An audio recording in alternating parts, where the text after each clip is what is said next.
Me Gusta Comer los Colores, you probably noticed that all of the colors are just a little bit different.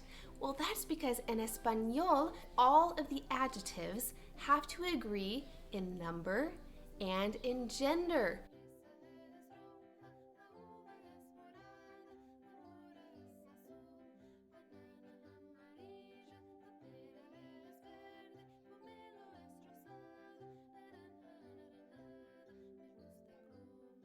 Vamos a repasar toda la fruta. Let's review all of the fruit, figure out whether it starts with el or la. La primera, the first, fresa. La fresa. Uvas. Las uvas. Mora. La mora. Banana. La banana. Pera. La pera. Pomelo. El pomelo. Naranja. La naranja. Excelente.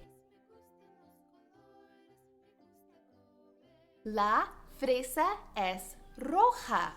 La fresa es roja. Las uvas son moradas. Las uvas son moradas. Las moras son azules. Las moras son azules. La banana es amarilla. La banana es amarilla.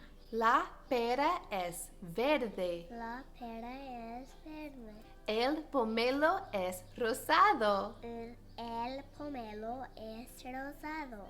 La naranja es anaranjada. La naranja es anaranjada. Muy difícil. That's a really hard one. You have to practice it a lot. Anaranjada. But like I said in a previous video, you can actually just say naranja. Lots of people say naranja instead of anaranjada. Gracias por estudiar con nosotros. Thanks for studying with us. If you found this video helpful, give us a thumbs up and hit subscribe down below. Ciao, ciao, amigos.